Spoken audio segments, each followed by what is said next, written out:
The story found in Judges 19 to 21 of the Old Testament is a narrative of disturbing events, one of the most unsettling accounts in the Bible. Its content is intense and not suitable for all ages, so please proceed with caution.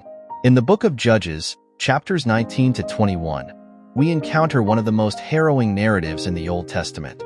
This story, set in a period when there was no king in Israel, is both disturbing and instructive. It reveals the depths of human depravity and the dire consequences of a society that has turned its back on God. The narrative begins with a Levite living in the remote hill country of Ephraim, who takes a concubine from Bethlehem in Judah. A concubine, in this context, was essentially a secondary wife, often of lower status. The concubine, however, was unfaithful to him and left him to return to her father's house in Bethlehem, staying there for 4 months. Eventually, the Levite decided to reconcile with her. He traveled from the northern region of Ephraim to the southern town of Bethlehem. Upon arriving, the woman's father welcomed him warmly, showing typical Middle Eastern hospitality. The father-in-law persuaded the Levite to stay for several days, feasting and enjoying their time together. After several days of persuasion and delay, the Levite insisted on leaving, setting off late in the day with his concubine and servant. As night approached, they needed a place to stay.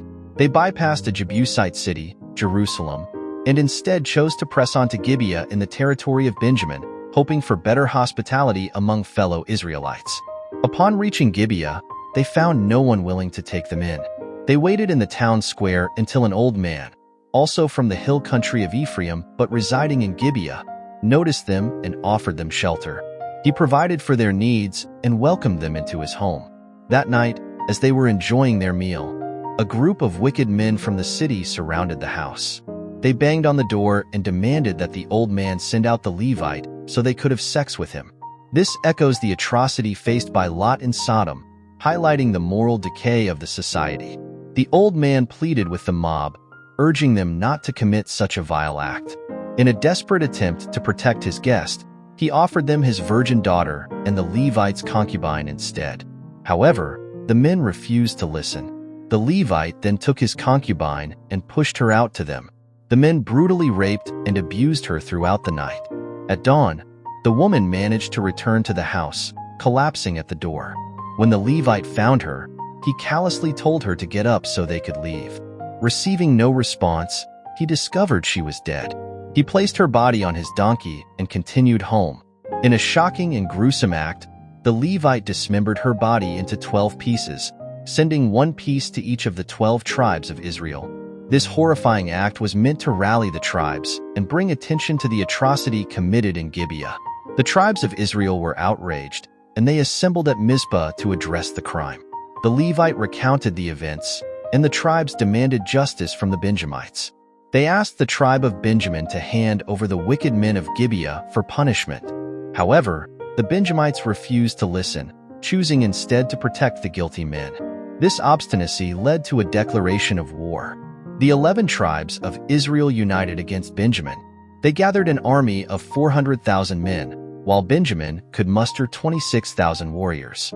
Despite being vastly outnumbered, the Benjamites proved fierce in battle. The war resulted in a series of devastating conflicts. On the first day of battle, the Benjamites inflicted heavy casualties on Israel, killing 22,000 men. On the second day, another 18,000 Israelites fell. The Israelites then sought guidance from God, who instructed them to continue the fight. On the third day, they set an ambush and finally defeated the Benjamites, killing 25,000 men and burning their cities. In the aftermath, only 600 Benjamite men survived, fleeing to the rock of Rimmon.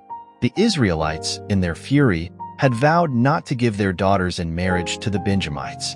They realized that their actions had nearly led to the extinction of an entire tribe, which was against God's will.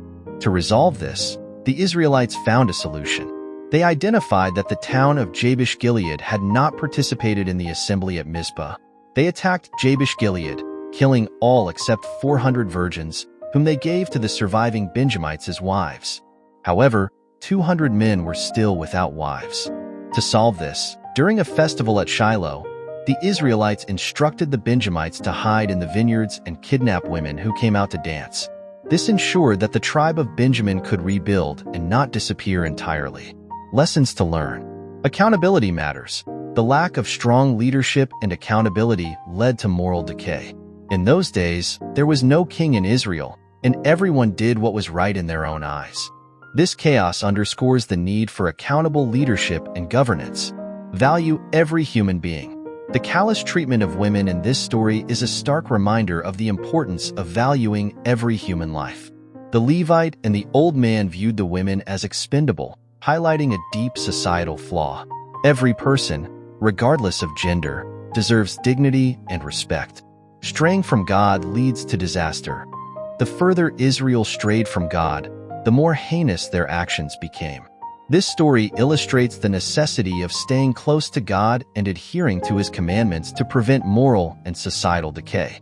Decisions have consequences. The Levite's decision to send out his concubine, the Benjamite's refusal to surrender the guilty men, and the Israelites' rash vows all had far-reaching and devastating consequences. Our actions and decisions can have significant impacts on others and our community. God's grace amid destruction. Despite the horror and destruction, God's grace was evident. He allowed the tribe of Benjamin to survive and rebuild, showing that even in the darkest times, His mercy and grace can prevail. The importance of unity and justice. The tribes of Israel came together to address the atrocity, demonstrating the importance of unity in the face of injustice. However, their approach also shows the need for measured and just responses rather than actions driven by anger and vengeance. The story of the Levite and his concubine is a grim reminder of the depths of human depravity and the consequences of turning away from God. It highlights the need for accountable leadership, the value of human life, the importance of staying close to God, understanding the consequences of our actions, and recognizing God's grace. Though dark and tragic, this narrative offers profound lessons that are relevant even today.